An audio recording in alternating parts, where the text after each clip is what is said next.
child. So I was a bit of an odd kid.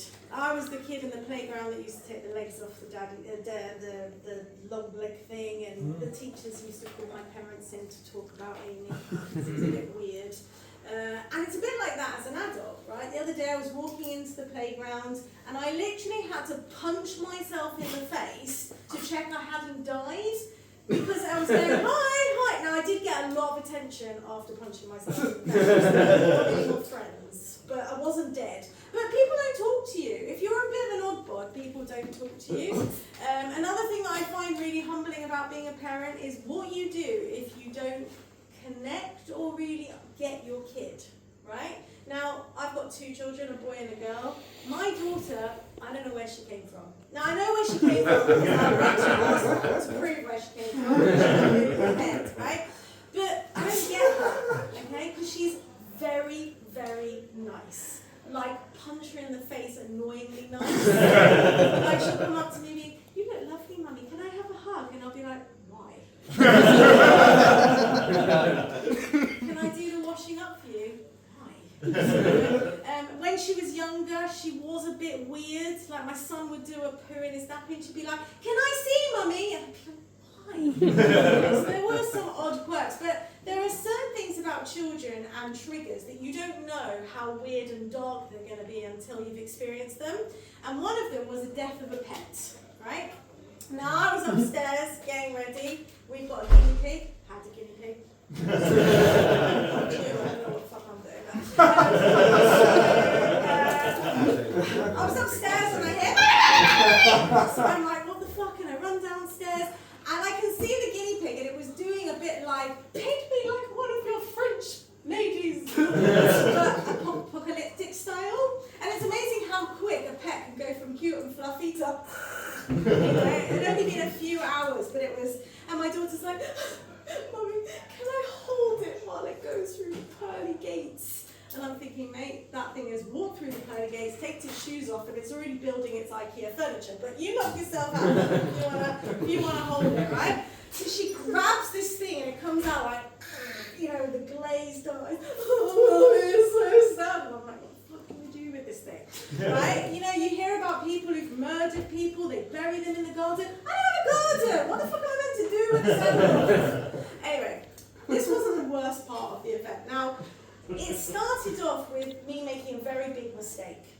I decided to be nice on that day. Now, that's always an error that backfires on me, right? So I decided to be nice on this particular day, and I was going to invite 2 other strogs to come to my house, right? 2 other kids from school, because I thought this is how you get friends. Now, bless them, their dad had died the week before, and I'm about to bring these 2 children into Pet Cemetery, right? And I'm thinking, oh God, that's all they need is more death. So I sit my 2 children down and I say, look, let's not talk to, we'll call them Mary and John. They're not Mary and John, but let's call them Mary and John. Protection reasons, whatever. Let's not tell Mary and John about the dead guinea pig, right? What we'll do is we'll put it in a bag.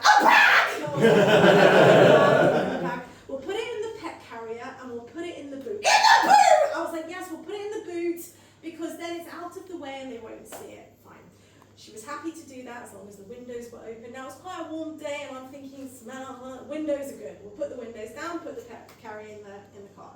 So these 2 kids came in, I'm so sorry about your dad, so sorry, walked in. The first thing my kids say, my guinea pig just died! Tell your kid not to say anything, it's the first thing they did, right? We all had a cry, they talked about their father, my daughter talked about her guinea pig. Same level of trauma. I find myself drinking in the kitchen. So we're all sitting down, I made fish fingers and chips for lunch, everything was delightful. And I'm getting more and more aware the sun is shining, people in the car, smell, right, kids, maybe put your shoes on, me being nice is dwindling, let's get you home, right? So they're all in the back of the car, and we're driving along, I'm about halfway down the road, and I hear, that annoying guinea pig squeak? And I'm thinking, what the fuck? Okay, so drive a bit further, I'm like, okay, that guinea pig was definitely dead when I put it in the car. What is that noise? So I'm thinking, I'm just going to pull over, right? As I'm pulling over and It only activated guinea pig sounds on the phone. Your father runs it now! As I said, kids are very humbling. Afterwards, they split the bucket. Just think of my therapy that's needed. That aged me about 200 years, I'm not even joking. But when I'm not busy burying guinea pigs and trying not to kill my kids, I do have a job. I work for the NHS, so I am a nurse. Thank you very much. I'm a practice nurse. You're not cheering now, are you? No one likes a practice nurse. And I hear all the comments, oh, I called my GP at 8:02 and I can get an appointment. Call at 8 o'clock, you lazy fuck. You know, I haven't seen my GP since 1980. The receptionist was a cunt. Well, you were probably an annoying bastard. That's the problem. But the thing is, the really frustrating thing is as a nurse, I work really hard, right? Last week I did 15 smears all before lunch, and I want to tell you, even for a lesbian, that is a large amount of vaginas before like tuna sandwich.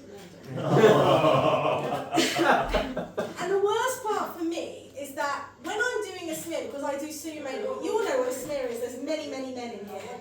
Do you all know what a smear is? When you put a speculum in, you have a good look for the cervix, you take the sample, you send it off to the lab, check for cervical cancer, very important.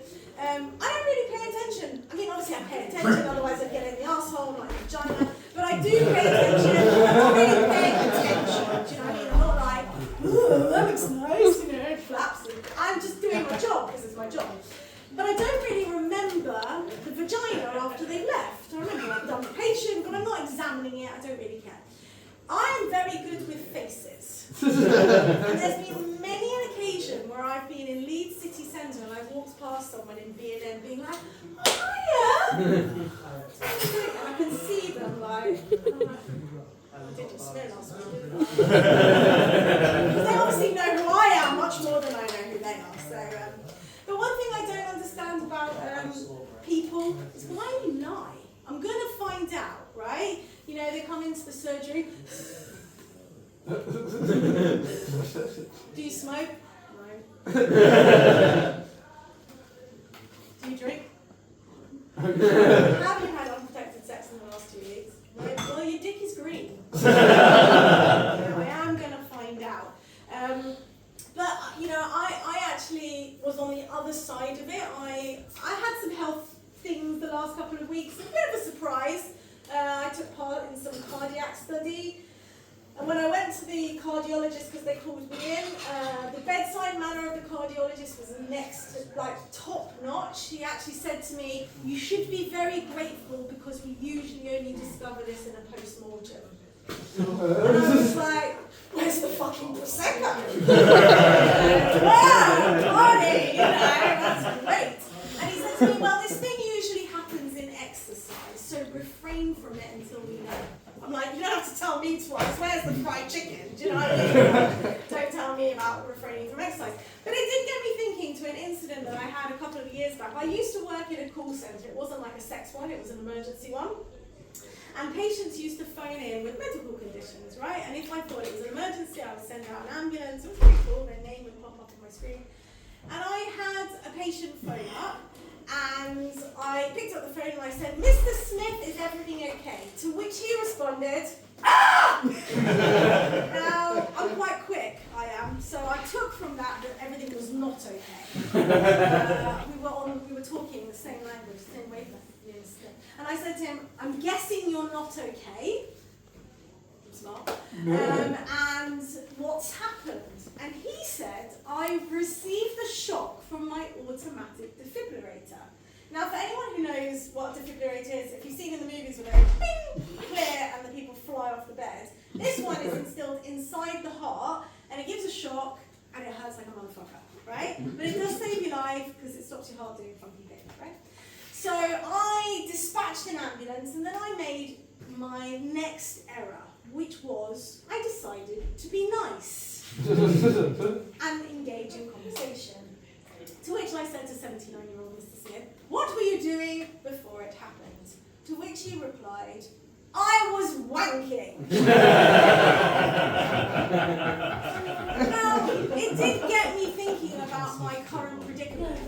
Death by masturbation, not a bad way to go. Right? I mean, I don't want it like commonly acknowledged by everyone. I don't want to die with a dildo in my hands and then come round with it. You know? That would be slightly awkward, but not a bad way to go, right? I mean, if you think about it, these fuckers that die at the end of a marathon, I'd be pissed. It's not a marathon and you die. Like, the worst ones are 200 yards from the end of the finishing line. Not the fucking finish. So cool on so many levels, but the worst way to die is on the toilet. Do you know how often it happens?